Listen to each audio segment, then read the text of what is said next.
Hi friends, welcome to Nishi vlogs. ఈరోజు నేను చెప్పే కథ పేరు కష్టే ఫలి. కష్టపడితే ఫలితం లభిస్తుందో లేదో ఈ కథ ద్వారా తెలుసుకుందాం. రామాపురం అనే గ్రామంలో రాము, సోము అనే ఇద్దరు స్నేహితులు ఉండేవారు. వారికి వారు ఉండే ఊరిలో సరైన పని దొరకకపోవడంతో జీవనం ఇబ్బందిగా గడవడంతో పని కోసం నగరానికి వెళ్తారు.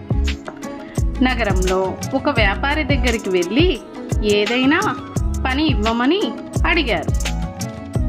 ఆ వ్యాపారి వాళ్ళిద్దరికీ ఒకే రకం బిందె చెరొకటి ఇచ్చి తన తోటలో ఉన్న బావిలో నీళ్లు తోడి తెల్లారేసరికి తోటకు నీరు పెట్టమని ఆదేశించాడు.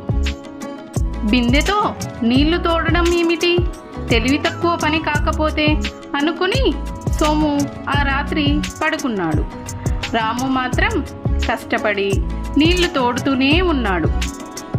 కొన్ని గంటల తర్వాత నీళ్ల బిందెలోకి బంగారు నాణాలు వచ్చాయి. రాము వాటిని వ్యాపారికి ఇచ్చాడు.